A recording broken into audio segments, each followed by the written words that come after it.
Trying. All right, it's Wednesday, and we are here again for our 11th episode of Inside Gateway. Today's guest is Nichole Suvar. Nichole, tell us what you do here at Gateway Woods. Okay, I am the systems coordinator for the foster care department. So I keep track of all the paperwork for licensing foster parents and for all the paperwork that's needed for when kids are placed, and then just kind of keeping on top of all the policies and procedures that DCS hands down. Okay, wow, that seems like a full load. Is that something that excites you to kind of organize all those details? I am an organizer by nature. That is, if I have any gift, that's the one thing I can do well, is I can do well organizing, and I actually don't mind paperwork, so it's not a bad role for me to be in. Good, so do you have like certain deadlines on monthly, like you have to have certain things done, or quarterlies, or is it pretty fluid depending on the cases? Yeah, it kind of depends, and then on the foster parents too, because when a foster parent gets licensed, then every year from that licensing date, they have certain paperwork that they have to turn in for like just annual reviews, and then every 4 years they have to do a re-licensure. So then there's that part as well. Yeah. So are you chasing down these foster parents and making sure they have all their accreditations in place, or do they come to you when they? No, I usually I'm the one that initiates everything, and then just keeping track of them, and sometimes reminders, and whenever stuff gets sent in, putting it in the right spot. And, if they're anything checklists.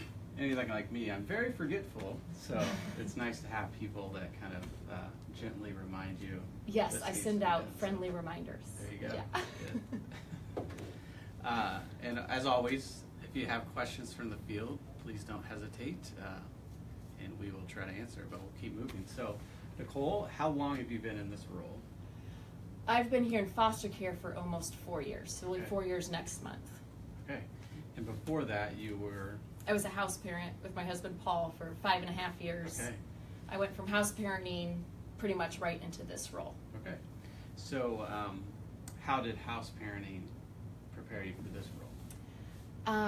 House parenting was the front lines, and just working with kids every day and just kind of living out Jesus right there where you were at, right with the kids. And now I've moved to the supporting role, and just kind of knowing, like sometimes I often can diminish my job, it's just paperwork, but also knowing that I could take care of this stuff so that other people can just spend the time with the kids in their home and not have to worry about all these other things. As far as especially keeping track of the deadlines, like I can keep track of that part. They might have to fill out some paperwork, but as far as when it needs turned in and what exactly they need, I can kind of help them with that part. Yeah, because whether it's a house parent or a foster parent, that's stressful work, and let's all be honest, paying bills and managing things is stressful. It's a different stress level, and so taking that out, it allows them to focus on not necessarily more important things, but their job in a more effective way. So, so as a previous house parent, I can definitely attest to that. Just being thankful that I didn't have to worry about those nitty-gritty details behind the scenes. So that's good. All right, so what is one thing that just gets you amped when you wake up for your job? Get excited about paperwork. It's always a lot of fun when I have the whole stack of papers that we can submit to the central office down in Indy for another foster parent or another family to be licensed as foster parents. Those are the ones that are just a lot of fun. And then also, this one doesn't happen a lot, but we've seen a few in the last 4 years I've been here, when a child that's been placed into foster care who maybe wasn't even originally supposed to be up for adoption, but through the way things have worked, this family ends up adopting. And they weren't even maybe in it for adoption to begin with, but seeing a child come to a forever home, those are really neat too.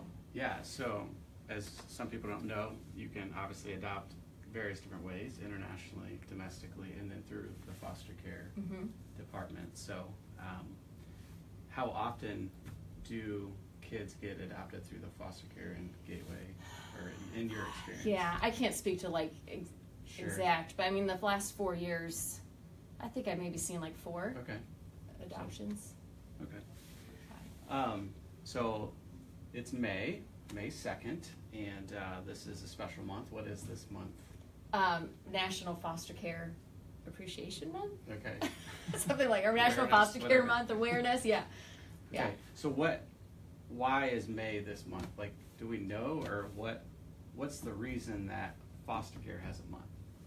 I don't know if for any reason why it was chosen for May, but I think it's great that they have a whole month that more awareness can be brought to it. Because I think some families maybe see it as scary, and that's something I never could do, or I couldn't ever have a child in my home that I know is going to leave. I couldn't love them like that. When in reality, like, these kids don't have a choice. Yeah. They need homes that have structure and that have love and support. And truly, if God has called you to it, He's going to give you that ability to love a child and support it for however long they're in your home. So I think just having the awareness and making it less scary for families, realizing that if you've been called to it, you can do it. Good. Yeah, no, that's great advice. So, can you speak? Is there need for foster parents? And there always is. There is a lot of children that have sent out for referrals every day, and as we need foster homes for all ages, but a lot for like the older kids, which again, I think because people see it as really scary. Like they think I'm just going to take a baby or just a really young one because they come with less problems or there's less baggage. When in reality, like sometimes these young ones can come with that too.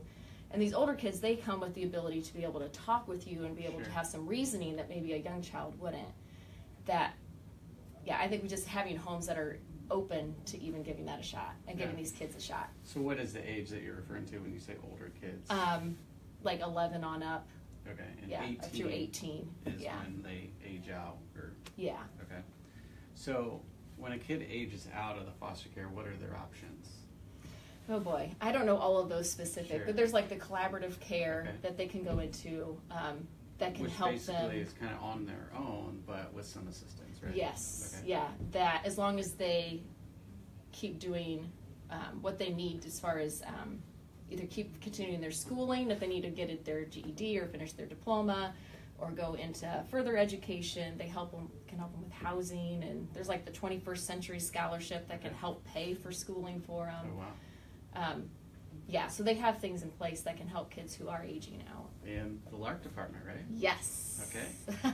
Shameless plug again. So, no, that's great. And it's just really neat coming here as a house parent and then now kind of working in PR in the office, seeing foster care, seeing adoption, seeing home-based and LARC, and kind of how they're all different, but they kind of all are fluid and they work together. And it's all about families and helping and those that are in need, and ultimately praising God. And so I'm just so thankful to be a part of that, and so thankful that your role exists, my role, and sometimes it's maybe not the front line, but it's necessary for it all to work together. Mm-hmm. So one of the big things, obviously, is the auction, and you have had an active part in that for how many years?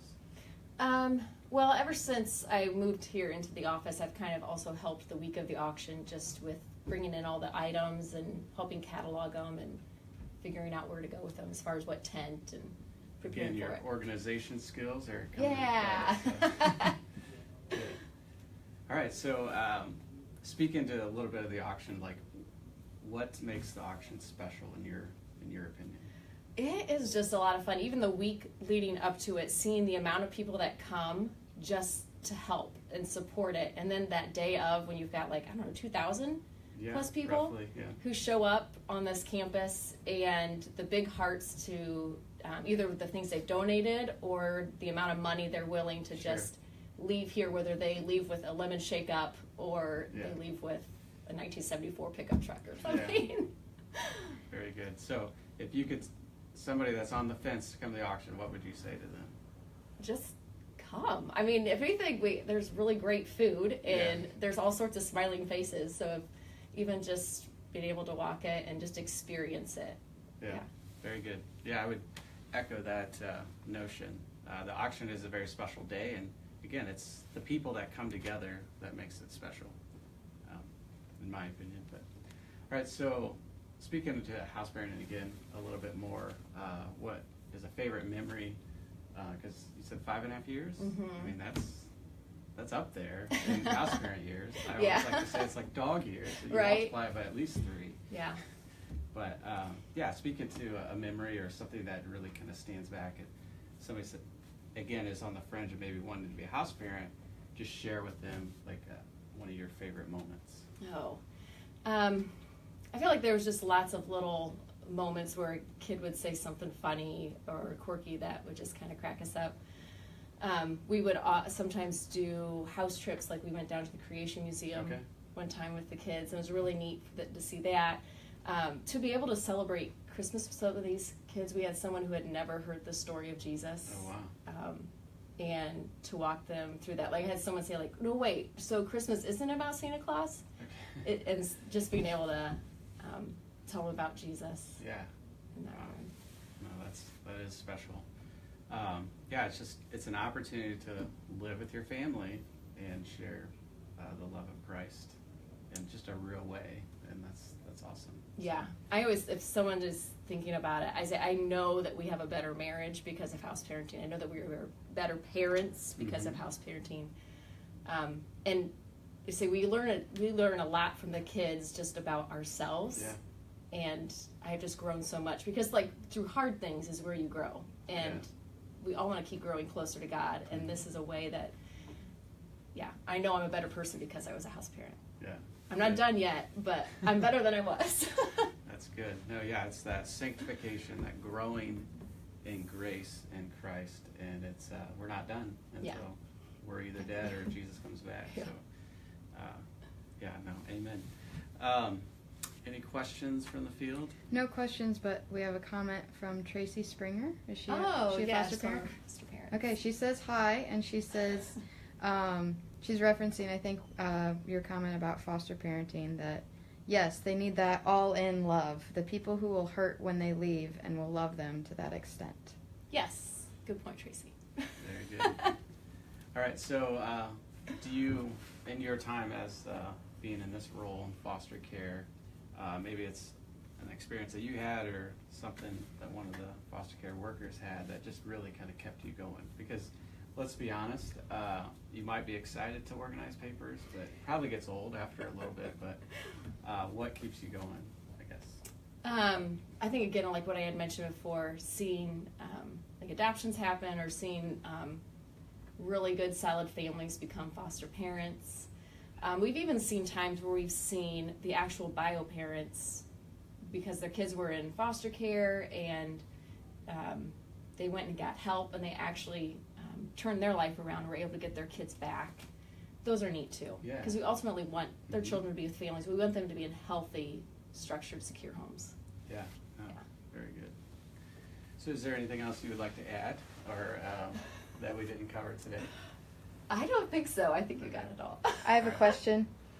You're a notary public, right? Yes. Can you share like an exciting experience from being able to be a notary public? Oh, yes. I had, I guess it's been almost a couple years ago or a year ago, I got to be a notary to finalize an adoption of some of our house parents that are here on campus. So actually to be a part of the adoption was, that final stamp was pretty cool. Yeah, that's awesome. Well, thanks again for tuning in. And most of this month we are going to try to focus on foster care because it is Foster Care Awareness Month, and that's where we're going to be. So stumble on those words. But anyway, thank you again, and please join us next Wednesday. Until then, have a great week.